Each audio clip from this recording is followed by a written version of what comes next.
Hi, welcome to my next tutorial in Houdini. We'll be discussing on how to fracture mesh objects using a node in Houdini called Voronoi. So we'll start our scene with a sphere, and I'll just control left click over here and I get a sphere here. I'm going to move this sphere upwards so that I can add certain momentum using the gravity. Okay, I've got my sphere here at this level. I'll open up a new panel here so that it makes easier to work on the network view here.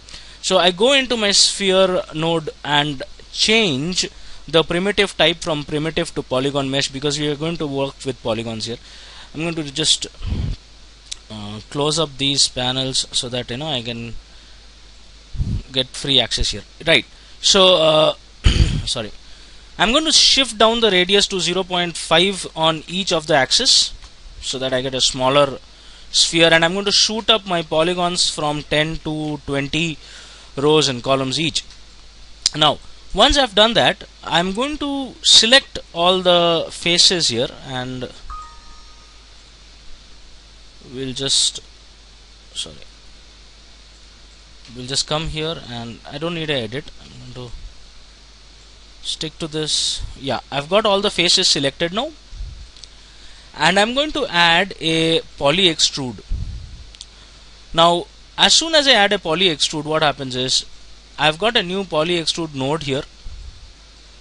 Click on this node and we'll give it a extrusion of 0.05 on the Z.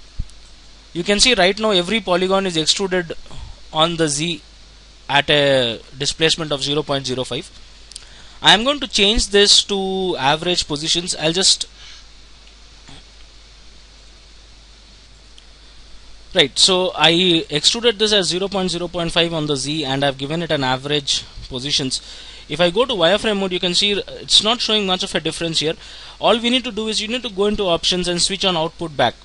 When you switch on output back, what happens is it is going to extrude and give a small thickness to my sphere. I'm going to bring this down to 0.02 so that it's more manageable now. Now come out of my wireframe mode. This is the initial mesh with which we are going to work. So I'll just pull up my panel again. Now for this object to get fragmented, we are going to need two nodes first. First node that I'm going to add is Voronoi fracture. This is my first node which is going to come up, Voronoi fracture. Along with my Voronoi fracture, I'm going to add a new node called scatter sub. Now what this scatter sub does is it is going to break this sphere into points, and I am going to feed that data from here into my Voronoi fracture, and this node is going to convert all those points into fragments. So first and foremost, let me just connect my poly extrude to scatter. I'll give the focus to scatter here. You can see immediately that they have been converted into points. Obviously it is showing number of points as 5000. It's a huge density, so we're not going to work with 5000. We'll probably work somewhere with around 100 points here. Okay, we'll just reduce the resolution. With 100 points based, let's come back, and now I'm going to connect my mesh to the Voronoi fracture, and I'm going to connect the scatter node to the points here. Right? Let's come to Voronoi fracture here. I'm going to shift the focus. Now it's going to cook for some seconds. So I've switched on my Voronoi fracture. You can see that I've got the fracture segments here. Right? So how do we visualize this even better? You've got an option in your Voronoi fracture node called visualize pieces. If you switch this on, every single piece here is going to take a random color. So we just switch on visualize pieces here. You can see that each of these fragments have picked up a different color now. Now since this is how my sphere is going to get fragmented. Now I can at this point add a new node called explode. What explode does is it allows me to see this in an exploded view. Say this. This is a very useful node. It allows us to visualize the fragments before we have to simulate it, because obviously when I'm going to start cooking on the simulation, it's going to take certain time. So here with the exploded view, I'm able to see the segments without actually cooking the simulation here. Alright, so we can see now how my segments are going to look. Now obviously there are certain areas. Now if this is a crystal ball, if it's a glass ball and it is going to fall down onto a plane, so it is going to take certain time, and during that time it's going to build up some velocity, and when it is going to hit that plane, certain area, maybe here at the base, maybe somewhere here, I would like more points compared to more segments compared to this. Now how do we do that? In situations like this where we probably want to set up the type of segments. Now you can see here the segments are less, and here we've got more segments. Now I would probably want this area to have very small segments, so that they kind of crush and get fragmented into small pieces. And maybe I would like this area also to be crushed into pieces because of the weight which is going to come from the from the upper half. So how do we do that? Now Houdini, being a software which gives you maximum flexibility, allows us to paint certain areas where we will be getting more fragments. So how do we do that? We'll add a point node here. I'm going to add a point, and I'm going to add a node called paint. I repeat, first I added a node called point, then I added a node called paint. So how do we do this? Now I'm going to connect my poly extrude to my point, okay, and I'm going to connect my point to my paint. Okay, I'll shift the focus to the paint here. See what happens here in the point is, here I am allowed to, this entire sphere is going to be broken into a surface where I can paint here directly. So come to my point, and if you see here, I've got keep color. I can add color, and I'm going to get rid of this channel here basically. So sorry, delete the channel here. So now it's set to black, so my sphere is going to look black basically. Okay, and now I am going to come to my paint here, and in my foreground I can set up any foreground color which I am going to paint. So right now it's at white. I would like to paint with blue here, so I'll just set this and this to 0, and I'm picking up my blue color here. So let's select the paint, keep the focus on paint, and I'm going to take my tool from here. Right, so this tool is allowing me to paint onto this surface. You can see there's a brush here which is obviously realigning according to the contour of my surface. Now if you need to resize this brush, you can see this is how it is painting. If you need to resize this brush, you press shift and you left click and you drag. Okay, shift and left click allows you to adjust the radius of your brush.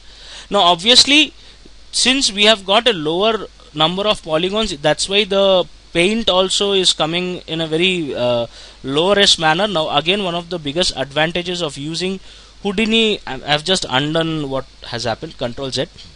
Now again, the biggest advantage of using Houdini's procedural network is so way ahead out onto my network. I can always come back to my sphere on any time, and I can always shift up this row from 2020 to 5050, and automatically the entire network gets updated. So that's one of the most beautiful things that you can see with your Houdini network.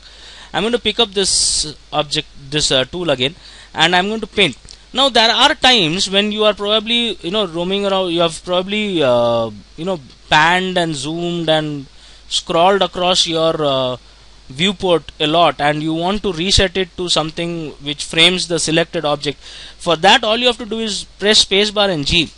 Spacebar and G allows you to frame the object onto the scene. So I'm going to the base of the object where I would probably want my segments to be more, and I'm going to paint here. Okay, so I've painted this area blue now, and probably, like I said, somewhere at the midsection where I want the area to kind of shatter and crash. So the brush got resized a bit. Okay, just continue with that. So what I'm doing is I'm painting out certain segments over here, where certain areas over here onto my mesh where I want the fractures or the segments to be much more smaller. So with that, I have painted this out. Okay, now once I've done that, now I need to again connect this data onto a scatter. Now I'm not going to use this already this scatter node which is already existent over here. I'm going to add a new scatter sub and connect my paint to my scatter sub. I'll bring the focus here. You can see it has picked up these areas where I have painted. I'm going to bring down the number of points. I'm not going to take 1000. I'll take probably somewhere around 1500 points to work with. And inside alternate attribute, I'm going to add CD. CD basically means that this is my color. This is the color attribute which is being added, and I'm going to increase my attribute bias. So it seems to be cooking for some time. Okay, it's probably the V card is not probably updating it, but anyways, so you can see the difference. You can see the paints which we have done. Now what we need to do is we need to connect these two scatter objects way back into my Voronoi fracture here. So how do we do that? For that, I'm going to add a merge node and drop it here. I'm going to connect my scatter to my merge, scatter 2 to my merge. Now what happens here, if you look at my merge node, you can see here scatter 1 and scatter 2 are getting merged, and I'm going to take this merge and connect it to my Voronoi fractures point node. Okay, quickly press L. As you press L, it automatically rearranges your network for you to see. So what I have done is I'm just repeating the network which I made. I took a sphere, I extruded that sphere to give it some thickness. After that, I connected it to a scatter which created the points. From that scatter, I had directly connected to my Voronoi fracture and then onto my exploded view so that I can see the segments that had happened. Then I took a point I took a point to distribute the surface. I have taken a paint node which allows me to paint onto the scene. I have connected the color of my paint node into my scatter, and this scatter has generated these nodes. From scatter, I have merged scatter 1 and scatter 2 into my merge node, and this merge node has then been connected into my Voronoi fracture. Right? So we'll just visualize on the Voronoi fracture. Yeah, it's going to take some time to cook, so I'll just pause the video and come back. Yeah, so now you can see that we've got much more smaller pieces here, and I'll just focus onto my Voronoi here. You can see we've got smaller nodes somewhere. We've got smaller segments here, more segments here. The segments are bigger. Again, here we have got smaller segments. So basically what my Voronoi fracture did was it broke down my entire scene into pieces of segments. Now I'm not going to need this entire network every time I'm going to work. So the idea is I have to fracture my sphere into these my major segments. I'm going to get rid of my exploded view. You can always take a look if you want. This is how your exploded view is going to look like. You can see now you can probably visualize the difference in sizes. Here the sizes are different, here the sizes are different. Again, if you look at the center, here the sizes are different, completely based on the way we had painted it.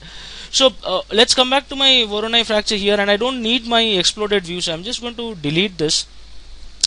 Now what I need to do is I need to write out this entire data into a file node, so that next time I want to fracture, I don't need to go through this entire cooking process once again. Okay, so what I'll do is I'll just add a node called file. Okay, and after adding a file node, I'm going to connect my Voronoi fracture to the file. I'm going to select my file node. Now what does it say? It says read files. I'm going to set this to write files because I want to write out the geometry data which is here, and I'll choose a location. For now I'm going to use my desktop. Let's say I'm going to say ball sim ready. Now this is a very important note. Generally we are in the habit of just typing out the primary name of a file, the name which we want to give, and hit an enter. Now when you are going to write out a file from Houdini, you have to ensure that you mention the extension also. Okay, so what you have to do is you just have to add BGO. BGO is the file extension in which your Houdini geometry is going to get exported. So I write ball underscore simready.bgo and I click on accept. Okay, so I have already set my file node to write files. I am simply going to bring my focus here. I focus here, ball simready.bgo. Let me just quickly go to my desktop. You can see here on date, if I just pick up the latest file, you can see this file has already been saved here, 358, hardly a minute ago, right? So what we did here is I have calculated the fragmentation of a sphere using my Voronoi fracture node, using two scatter nodes, using a paint node to paint out the segments, and finally I have saved everything into a file node with a file name called ball underscore simready.bgo. So once we have done that, I can I'll probably just save this file also. So I'm going to come to desktop and save this as fracture. Right, now my file got saved. I'm going to take a new file. Now we need to import that geometry which we had exported out in the form of ball underscore simready.bgo. We need to import that into my Houdini. So what I'll do is I'll create a box first. Now it might be surprising why I need to create a box. I'll just tell you, give you a gist of that also. See, basically what happens is file is basically a sub-object level node. I am at object level, so I cannot add a file node. If I type file here, I don't have file. So I need to be inside a geometry level. This is at the scene level. I have to be at the geometry level to pull in the file node. So what I'm going to do is I'm going to control click on my box to add a box to the scene, double click, and I'm inside my geometry node. Now I can add a file very easily. So I'm just going to pull up a file, okay, and I'm going to browse here and pick up my ball underscore simready.bgo, okay, and I'm going to accept this. So this file has come up.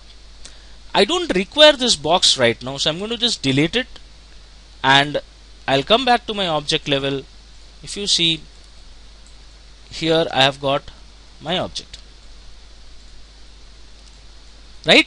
So what we witnessed just now is we have fractured an object in a different scene, saved it as a file node, and then brought it back into my object. So let me come back to my object level again, and with the move tool I'm going to probably just move this up slightly. I don't want it to go very high, okay, and I'm going to make this just to understand how this is going to crash down onto the object. I'm going to make this into a rigid body fracture object. So with this, it's always better that we rename this. So I'm going to give this as my glass shatter. With my glass shatter selected, I'm going to click on RBD fracture. So it will probably cook for a couple of seconds. Yeah. So here I've got an Autodop network which is added automatically since I've added a RBD object here.